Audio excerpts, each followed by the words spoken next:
I hope people care about office hours. They should, because you're such a valuable resource in their education. Sure. But a lot of students probably think, but I'd rather get a latte.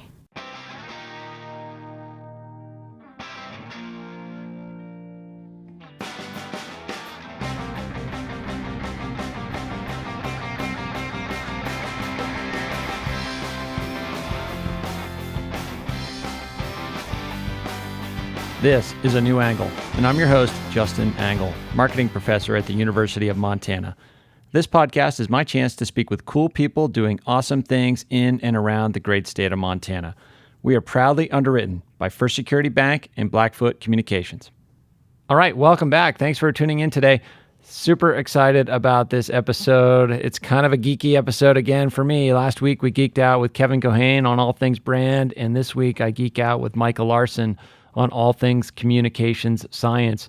Micah is a communications scientist. She studies persuasion, and she's a practitioner of persuasion science through her firm, her consulting practice, Apis Communication Science. She was on an academic path and then stepped off that path to become a consultant to organizations and individuals trying to use the tools of psychology and persuasion and communications to better achieve the goals they're trying to achieve. So, super fun conversation with Micah. I admire her work. She's been a great collaborator and taught in our classes here at the College of Business, and I just appreciate having her in this community doing great work. So excited to bring you that conversation with Micah right now. All right, so we're here today with Micah Larsen. Micah, thanks for coming on the podcast. Thanks, Justin. Yeah, so your official title is Persuasion Scientist, is that right? That's right, my brand. That's an awesome title. Thank you. And it's definitely a good branding choice because it's something that makes people stop mid-conversation and ask about it. So it took me a while to really embrace the brand, but it's great. Were you workshopping other particular titles or brands? Or Yeah, because I'm not actually a scientist now. Mm-hmm. I am a business person, but I use science and apply it. So I want to stay connected to the science world, but using it as a brand has been a new adventure. Now my brand is Rogue Persuasion Scientist. So Rogue? Yes. You've added Rogue to, yes. your business cards? Yes, on the advice of some of my marketing friends, because it describes what I did. Yeah. I left academia and I'm taking science and applying it to the real world. Well, let's get into that before we get too much into the banter of scientists and all that stuff. Yes. But so you have a background in academia, your master's from Texas Christian University in communications, persuasion, and you tell us about all that. Like, how did you get into this field of communication science? I think I've always been a little bit obsessed with people and communication. Like, I was the kid on the playground who would not play kickball. 1, because I was bad at it. 2, because I wanted to sit under the slide and like listen to people talk about their relationships and friendships. And so I've always had a brain that I think worked on communication puzzles. And so when I had the opportunity to go to graduate school and study communication as my job, I fell in love with that idea. And amidst the studying of communication, I found persuasion science, or as we call it, social influence. And it really is the science of how we change people's attitudes and get them to buy in. Right. So I made that my career. But the Rogue piece is interesting as part of the brand because, I mean, you tell us about it. Like when you were a student in Texas at a Christian university, you were studying how to get people to use condoms or something like that. Recount that whole piece. Okay, yeah, I think Rogue reflects me as well because... Yeah, it's definitely the brand. Yeah, it is. And a reason why I feel comfortable with it is because I kind of marched down to Texas Christian University flying my flag of, where did you do undergrad and where did you grow up? University of Missouri. Okay. So I grew up in St. Louis. So not exactly like, East Coast, West Coast, liberal bastion sort of place. I mean, you were in the heartland. Yeah, but I was raised by... my mom's a German immigrant and my dad had come from art school in Pasadena, California. And so they are like there you go. they're very international, progressive people. And so when I, I marched down to Texas and decided I wanted to study evolution and sex and persuasion at TCU. And I immediately became unpopular. Right. How did you get admitted? What was the story you used to get admitted? That was, I guess, before they found out how outspoken I was. Right. Yes. They thought Micah was a man's name? Well, that actually has happened to me before. I was recruited for a men's cross country team in high school because I thought I was a man. So It wouldn't have been the first time. Yeah, maybe it was the biblical name that threw them off my scent. But so going rogue in one way was being at TCU and studying something that was kind of flew in the face of what a lot of people's beliefs there were, even in the department. But rogue also meant I was applying to PhD programs and then took a left turn and decided I'm going to be an entrepreneur instead. Well, and for the listener who might not understand kind of that world, I mean, when you're a graduate student, you're being invested in by faculty members, by an institution, in order so that you will go get an academic job and sort of promote the legacy of that institution. I mean, that's the path. And almost explicitly, when a graduate student's taken under your wing as a professor, you sort of see that person as, oh yeah, this person's going to be free labor for me for a long time. So to then pivot and go off on your own and not down the academic path, that takes a lot of guts. Yeah, it really did. And I think I offended some people. However, I was extraordinarily lucky that my mentor didn't care whether I went into the private sector or stayed in education. He actually used to work here, Adam Richards. Right. Now he's an award-winning persuasion scientist and amazing man. And he taught me a lot. And he just encouraged me to pursue whatever made me happy, whether it was research or applying it in the real world. And he used to work at the National Institute of Health. So he kind of had been out of academia before. Yeah. So, okay. So you're doing this study, on sex and condoms, or actually let's walk us through. What was your thesis project? So obviously working on a college campus, people know that sexually transmitted diseases can be a rampant issue and become a larger public health crisis. Sure. So, it's in our best interest to figure out how can we persuade people to adopt really healthy sex behaviors on college campuses. So as a persuasion scientist, my job was to figure out what kind of language works best to persuade college students to talk to each other before they have sex about, I've been tested, I should use a condom, having those really important facts straight before jumping in the sack, so to speak. So Adam and I studied what kind of language should we use to get people to talk to each other before having sex, but what kind of language actually makes them do the opposite as well. So we know from persuasion science that if we use really forceful language, people will actually end up doing the exact opposite. Reactants, right? Reactants. We'll get into all these things, but yes. Yeah, so we studied inoculation, or how we can protect people from being persuaded by their own anger and kind of having that boomerang effect. Yeah, we'll get into inoculation. That's kind of a complicated topic. It's complicated.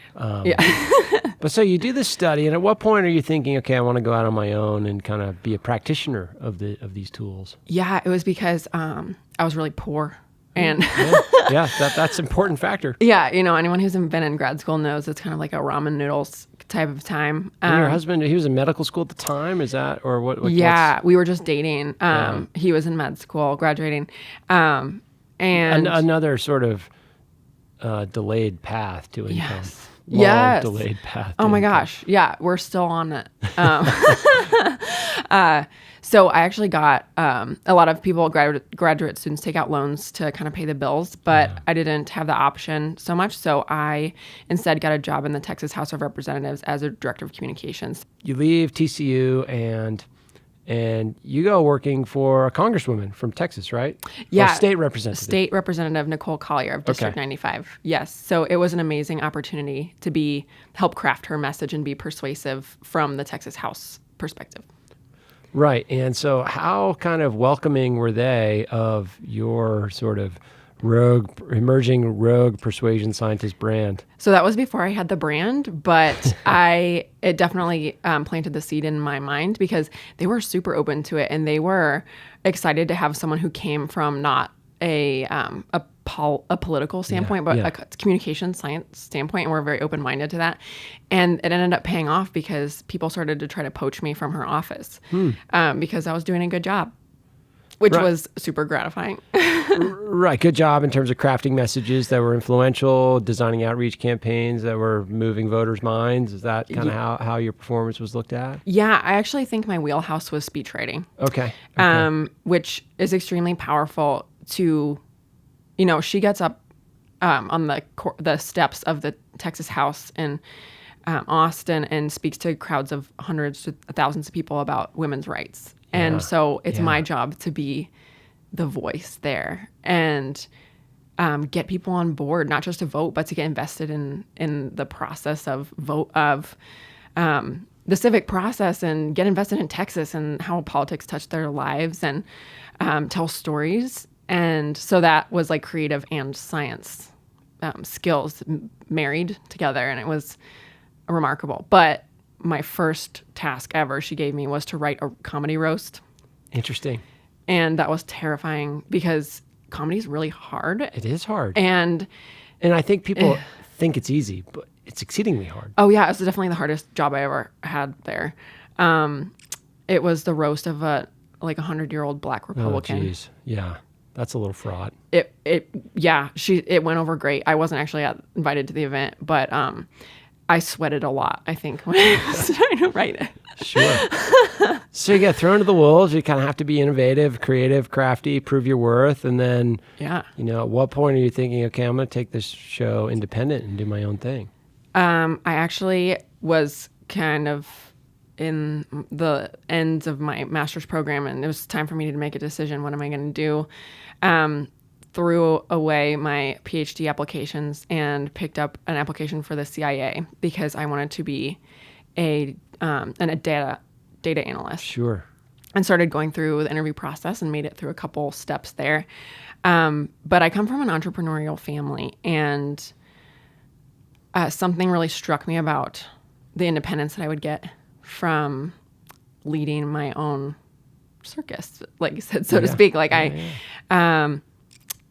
Having only me to check in when I make my own decisions, like having complete freedom. And there's so much responsibility, but I had the naivety and somewhat ignorance about what it takes to run a business that's necessary to kind of jump on. I mean, probably some amount of that naivete is necessary to dive in, right, and take that chance. Because I think if you had all the awareness of how hard it is, people would probably not do it. Yeah. Yes. And we had an event occur when I was working in the house. There was a woman in her 20s who she suddenly died, and was rushed to the hospital in our district. And her family was saying, can we please take her off life support? And the hospital said, we can't because she's pregnant. So they were kind of keeping her as an incubator for this baby. And the law said one thing, the family wanted another. Mm-hmm. And part of my job was to write a statement about how to persuade people in one direction or the other about this really sensitive issue. And that's when I started to really grasp how I can apply persuasion science to the real world and swing people's minds one way or the other. I didn't really necessarily want to work on that topic, but I started to see how persuasion can make the world a better place if we apply it in the right spot. So let's fast forward a bit. So now you're in Missoula, and your company, Apis Communication Science, that's exactly what you do. You work with individuals, you work with companies. Tell us about Apis and the work that you do. Yeah, so I wanted to take something people are complicated. The persuasion can be complicated. There are a lot of factors that it takes to change people's attitudes and get them to buy in because our brains are complicated. Mm-hmm. But if we kind of look back at how the brain is put together and what makes people make decisions, we can kind of create a plan for how to persuade people. And that's what I wanted to do. That's what I want to give to people who run nonprofits and own businesses and do cool projects in the world. I want to give them the 1, 2, 3 to here's the roadmap to persuading people, getting them to buy in.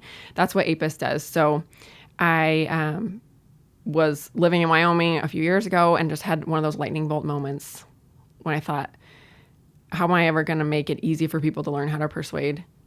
build an algorithm. Duh. So I built the APIS algorithm, starting by drawing out on huge sheets of paper in my dining room, and eventually turned it into code, and now it's on my website. So basically the algorithm gathers information about a person, the person or people that they would like to persuade, what they would like to persuade them to do. For example, something I used to be interested in researching is organ donation. So maybe someone from a health field wants to persuade the public to become organ donors and sign the back of their licenses. How would they do that? What are the best ways to go about that? The algorithm predicts the best tactics to persuade people. So can we walk through like just a hypothetical example, but one that might have some relevance, at least to me? So, in some ways, I view class as and I'm stealing this pithy phrase from a friend of the pod, Bryce Ward, but sometimes I view class as an advertisement for office hours. Oh. Right, that I really want students to come to office hours. Yet many students, either they have no interest, they don't care to come meet me, or they don't have time, or they're unmotivated, or they don't see the value in it. So if I want to persuade students to come to office hours, how would we do that? Like okay, I'm going to go to your website, I'm going to pull up your algorithm, and how's that all work? Yeah, great question. So it's pretty simple. The algorithm is a quiz format now. It's on the landing page of my website. And so all it does is ask you a series of yes or no questions about yourself. Okay, so what can we role play that? Like what would you if you're the algorithm, which you kind of are? Yeah. What would you ask? Okay, so the first questions are who's your target? So is the person or people you'd like to persuade? It's obviously your student. Students, yeah. What is your request? So what is it that you'd like them to do? Come to office hours. Okay, so one of the most important first questions, is it a group? Is it one person? So obviously it's a specific group of people. And then the algorithm starts kind of down a path of asking a lot of questions of the characteristics of your students and what their motivations are. And then a lot of characteristics of you, which is where it gets super interesting because you're a male, obviously. And that determines what kind of language you should best use to persuade them, what kind of authority you have, what you look like, what mode of communication are you using? Is it face-to-face? Are you writing an email? Sure. Is it a social media request? There can be up to 120 questions. And the reason is because the algorithm wants to be smart and it wants to gather as much information about this process as possible to give you the most personalized recommendations. Okay, so say, yes to mail and in-person class and verbal communication. Okay, how do I make students come to office hours? Okay, so yeah. Well, let's go back to something I mentioned earlier, which is the intensity of the language that we should use. Yeah. So we know that in general, when we use really intense, aggressive language, it can get people, it can actually make them do the opposite of what we want. So that's reactance, right? Psychological reactance. That's when our brains are telling us, no, we need to protect our ability to make choices. So rebel and reject and do the opposite. Well, your sense of freedom and agency is threatened, and you react against that. Yeah, because it's beneficial for us to have agency and be able to make our own choices. Absolutely. It helps us survive. So it's a survival mechanism. So when we want to persuade people, we want to get them to buy in, but not risk that reactance. But we do know that males that we find very authoritative and physically attractive can use more intense language and can still be viewed as persuasive. So there's an asterisk there. Okay. Is that part of that concept of bandwidth I've heard you talk about? Yes. That people that fulfill those characteristics have a broader bandwidth? You mean the range of words and actions they can use to communicate is more permissible? Yes, exactly. Broader? Yeah. Bandwidth is super interesting, and it's a really great way to inform us and help us understand, well, how can I be persuasive? Bandwidth is basically how much freedom you have in what you can say before you start to violate other people's expectations of you. Because we all walk around with expectations preset about how people should speak to us based on what they look like. Are their gender, their authority, their race, even their age. So we all have expectations about how our professors should speak to us and, our stewardesses on the airplane. And once we start to negatively violate those expectations and we go outside of our bandwidth, then we become less persuasive. Okay. So in order to be more persuasive, we can either act within our bandwidth or we can expand that bandwidth by helping people believe that we are more authoritative. We have a lot of credibility and that we're very trustworthy. Yeah, I mean, as you're talking about this, I'm thinking of Donald Trump. I know. People ask me about him a lot. Yeah, I mean, why not? Like he sort of, the facts, I think the record would show that he's proven to have far more bandwidth than one might initially expect. Yes. Maybe. Am I applying the wrong concept there? Well, I think it's actually less about his bandwidth, and he uses so much emotion. So he's using the right tactic to appeal to his target audience. Okay. My understanding of Donald Trump is that the people to whom he is speaking are very much persuaded by emotional appeals. Yeah. And he does use like really emotional language, a lot of fear. A lot of times fear makes most people reject and rebel and run away, but fear is very persuasive to his target audience. Right. We could go down a dangerous rabbit hole We here. could. So probably want to press pause there and go back to something as inane and as boring as office hours, right? Right. Yeah. Office hours. Does anybody care about office hours? Maybe that's the whole problem. Like I'm trying to get people to care about it. I hope people care about office hours. They should, because you're such a valuable resource in their education. Sure. But a lot of students probably think, but I'd rather get a latte. A New Angle is underwritten by First Security Bank and Blackfoot Communications, two cool companies doing awesome things all over Montana. Hi, this is Jeff Meese, media technician at the College of Business, and you're listening to A New Angle. Yeah, that's true. Although, Drum Coffee, friend of the pod, they can come to office hours and get a latte. No kidding. Maybe I need to just advertise that. Yeah. Actually, well, one thing that's really persuasive is incentives. So this is actually something I love to talk to my clients about. So we tend to think that we can persuade people really well with that fear I was just talking about, with negative emotions and threats. However, research demonstrates that in most cases, we're better persuaders when we offer people an incentive. So it's like the carrot and the stick. Yep. We end up using the stick a lot. If you look at a lot of ads and PSAs, you see a lot of sticks, a lot of threats. Carrots work better because there are two types of incentives.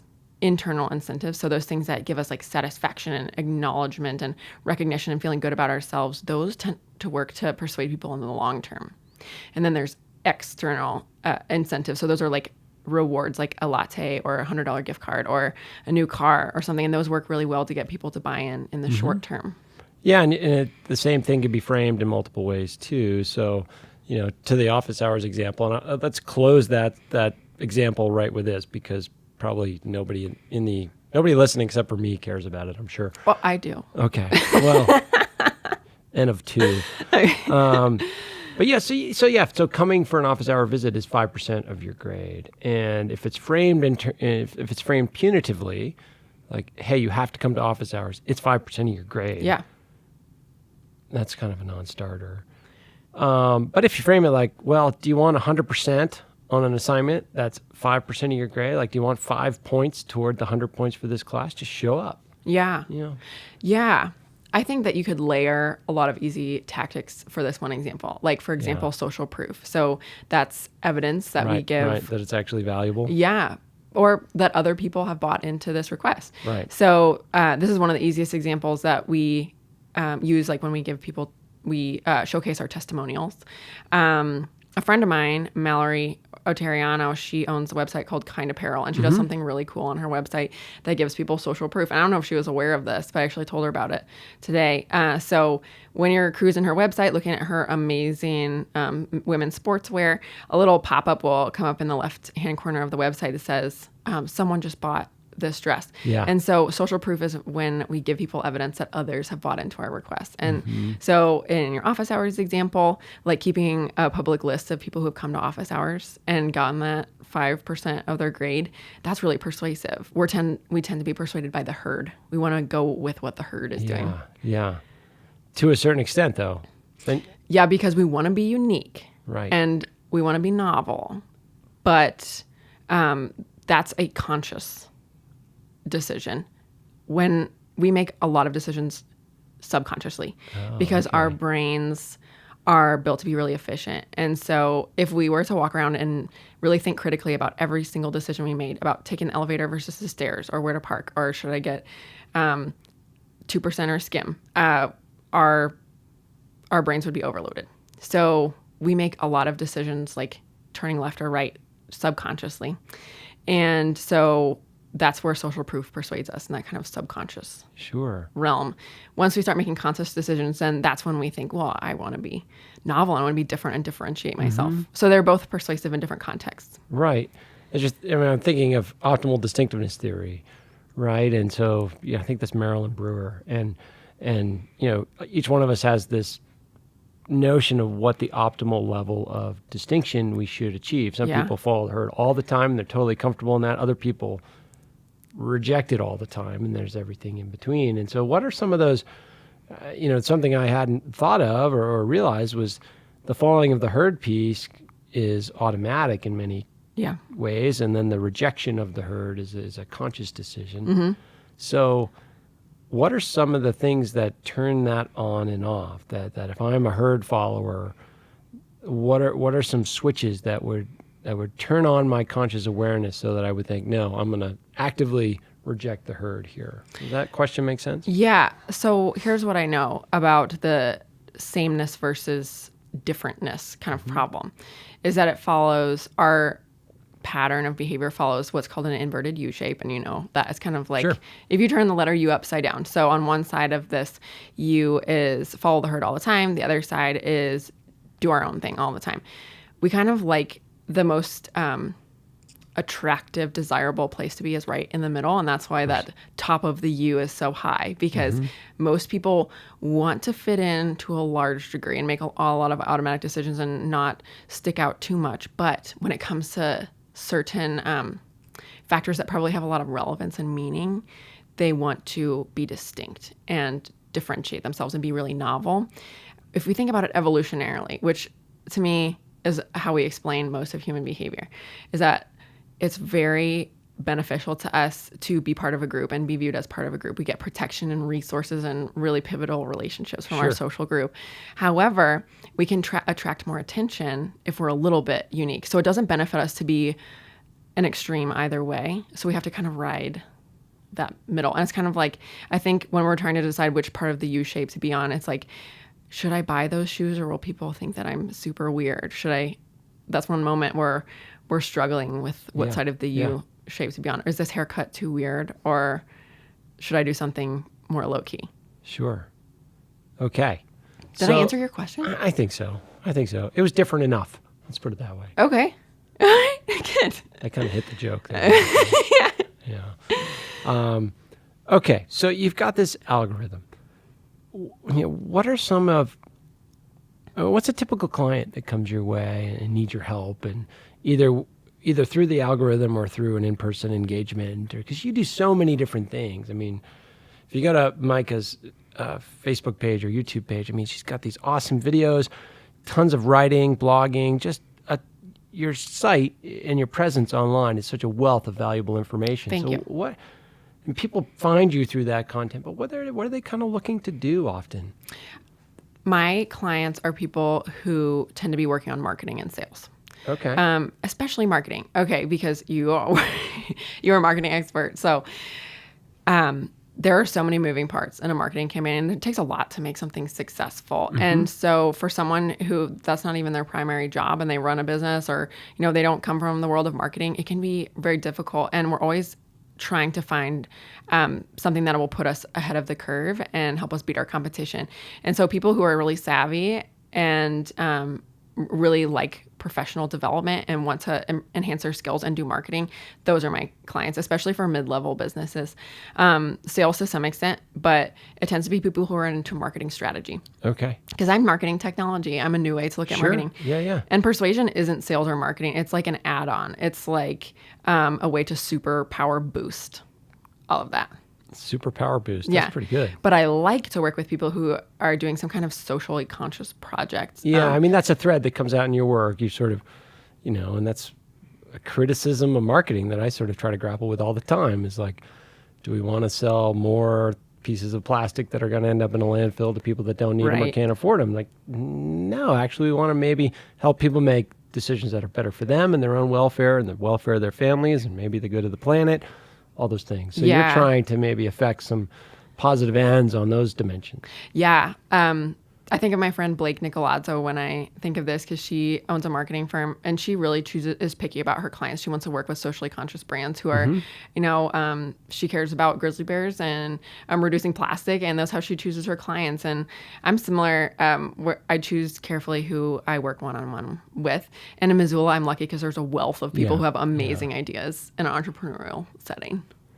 So somebody comes to you and you have this notion of, okay, I'm putting a lot of effort and resources into my marketing, whatever. It's not quite getting there. Or I don't know how to measure it, or like, how do you add that secret sauce to what they're doing? Persuasion's great because it's super subtle. Yeah.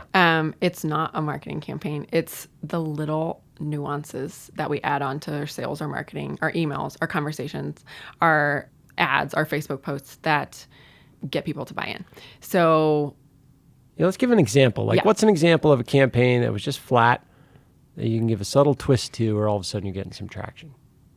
I have a client who works in an anti-gun violence area. Okay. A lot of they're in a difficult position because they have the responsibility, they feel, when there's a gun violence related incident, to kind of make a statement about that. Sure. And they don't sell guns, but they're kind of in the business of reducing gun violence. But it's really tricky to put out a statement that isn't like thoughts and prayers, and doesn't turn people off, but gets them inspired. And every time we have like a school shooting or all these terrible incidents that we've had in the last few years, especially, we turn to, well, what's the solution? What's the solution? Right. I'm not going to share the name of this client, Of course. to protect their privacy, but I really enjoy working with them on those specific types of projects because it's easy to fall flat when you're just kind of putting out a statement saying, thoughts and prayers, and we want to keep our attention on the family, and we feel for those who have been affected, but you also want people to buy into a solution that can fix that. Right. So like you've got this tent, right? And you can make the people in your tent more agitated, more active, more bought in, but you can also expand the tent. And Yeah. some expansion of the tent in problems like these, issues like these, kind of needs to be happening. Yes. And so I get to help them make these small changes in the statements they're putting out that Yeah. grabs people and brings them into their tent, and get the public to find a solution to gun violence without it feeling like a sales pitch, because it's not. It's an appeal to people to let's do the right thing. And persuasion doesn't feel like selling. When you're persuaded, you don't know that it's happened.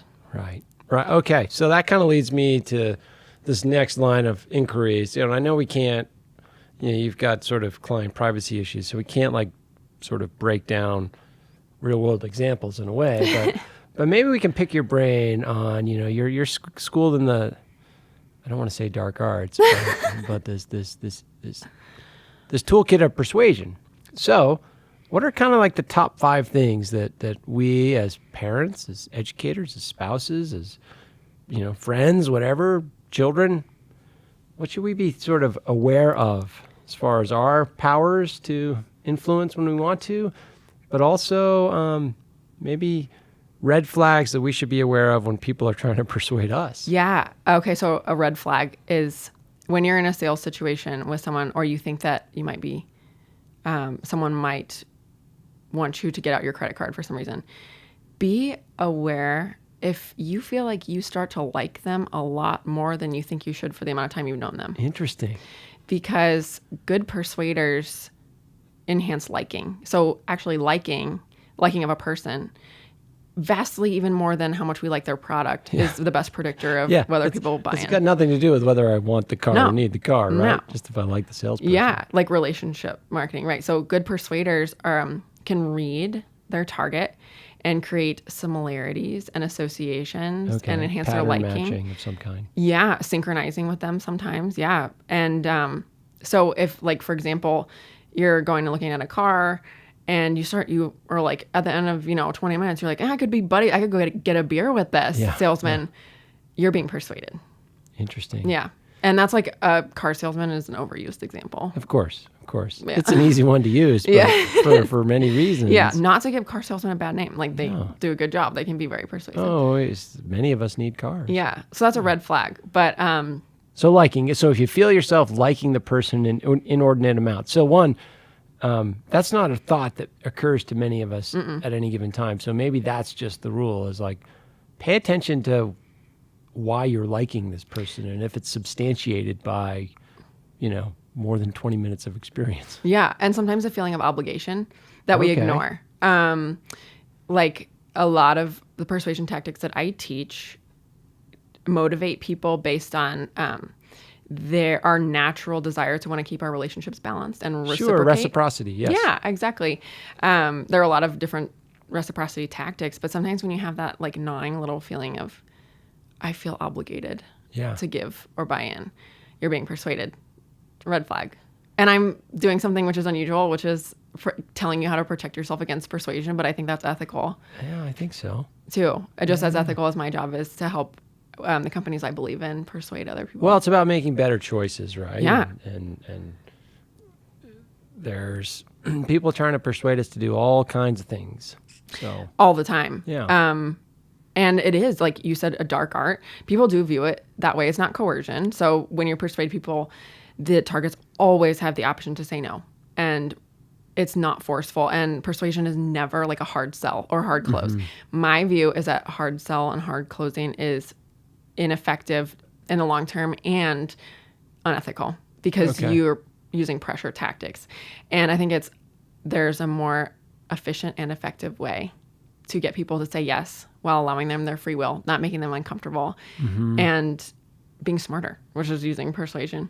Yeah, so we went over liking, we went over reciprocity, consent. What are some other kind of tools in the kit? Did you want to talk about inoculation? Well, I think, are we ready? I'd like to get to inoculation. I've just been trying to build us to that because it's a complicated concept. Yeah. I mean, the concept people get intuitively, like from sort of, being given vaccines. Yeah. But walk us through what inoculation in communications is. Okay. So it is possible to protect people and prevent them from being persuaded in the future. So it's kind of like giving someone's brain a flu shot against future persuasion. So we're just talking about protecting yourself from persuasion. This is a way to protect other people from future persuasion. So when would we use this? Maybe if we want to keep a group of people from being persuaded in the future that they should give in to peer pressure and drink a lot or binge drinking or something. Sure. Okay, so at some point in the future, my daughters are going to be, I say future, I hope future. They're little. 7 and 9, almost 9. But yeah, at some point in the future, they're going to be faced with peer pressure-oriented decisions. Come to this party, drink this, do this. So yes, that instant, maybe we can build around this example. Yes. Okay, so you don't want your daughters to be peer pressured into drinking. What you want to do is inoculate them in 3 steps. So the first is we kind of think about the metaphor of the flu shot. And so we know inoculations work based on decades and decades of research that you give someone essentially and this is very simplified, but a little tiny bit of an illness. And so their body builds up a resistance to it. And so when you come in contact with the full-blown version of it, then your body's prepared to fight it off. So in inoculation theory, we give someone a tiny little bit of an argument so that they build up resistance to it. Okay, to be clear, of an argument. I'm not giving my daughters little sips of booze. No. Yeah, No. This is just talking. Okay. No drinking. Okay. Yeah. Not alcohol resistance, just persuasion resistance. So you're giving someone a tiny little bit of persuasion so that later on when someone does come and full on tries to persuade them to drink, then they're going to be prepared to fight it off. So what's an example of the bit of an argument? Like, wordsmith for me, what I would say to them. Okay. So it's really easy to do in a conversation and they won't know that they're being persuaded necessarily. So you can say something like, okay, in the future, someone might say something to you that sounds like this. Hey, Well, Justin, tell me what you think it sounds like to be peer pressured into drinking. What do I think it sounds like? Hey, party going on down at the, I don't know, mine shaft or whatever. I don't know. Yeah, the mine shaft. Who knows? Oh, that sounds awesome. Up on Sentinel. Yeah. Okay. Yeah, absolutely. So someone in the future, someone might say something that sounds like, hey, it's no big deal. Everybody here's drinking. Like, just have a couple. Like, we can call you an Uber, whatever. And so then you're giving them that little bit of persuasion and what it would sound like. But then the next step is you give them a script to fight against that persuasion. Okay, so that's step 2 is the script. Step 2. Yeah. So first, step 1 is the threat. So that's what your threat message is. You warn them and then give them what the threat message will sound like. And then the next step is to give them something that's called the refutational preemption. So that's a long word that just says you're giving them basically a script and something to help them bolster their attitude so they won't be persuaded. And so then you give them some kind of information or something to fight back with and say, but binge drinking is actually really bad for your body. And this is what you might say to a 9-year-old or a 7-year-old. And say, when you drink a lot of alcohol, it can be really bad for your body and it can make you, do things that make bad choices. Yeah, make bad choices. That's what we say. Yeah, I'm not a parent yet, so you would. Yeah, you have learned this stuff fast. I know. I'm about to have a baby, so yeah, I got to speed up my learning. So essentially, you've gone through these 3 steps: warned your daughter that she might be persuaded, given her the threat message, and then you've given her a refutational preemption. And so you can say some things to prepare her to kind of bolster her attitudes about drinking. And then you've inoculated her. And so there have been a lot of studies, even the long-term studies on inoculation. So middle school kids, inoculating them against smoking cigarettes, it's been effective. Mm-hmm. Very effective. Yeah, I used inoculation theory in my research. So inoculating people against the reactants, which is a whole much more complicated meta persuasion thing. That's episode 2. Yeah. It's fascinating. Not only can we persuade people, but we can persuade them not to be persuaded.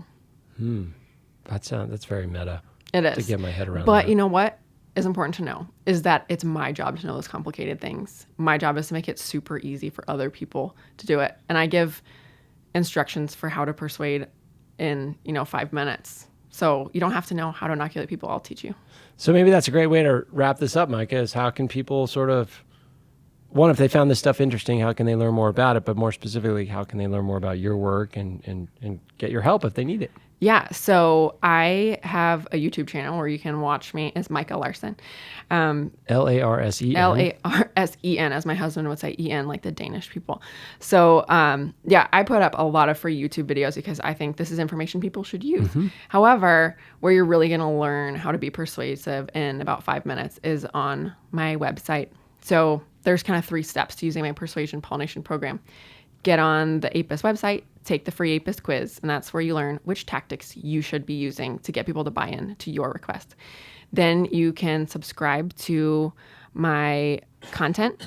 So my feature videos are about 5 minutes long, and they teach you how to use persuasion tactics and how you should apply them in your real life. So I have dozens and dozens of tactics, and they're all meant to be used, in marketing, in your emails, in your conversations, your sales, etc. They can be widely applied.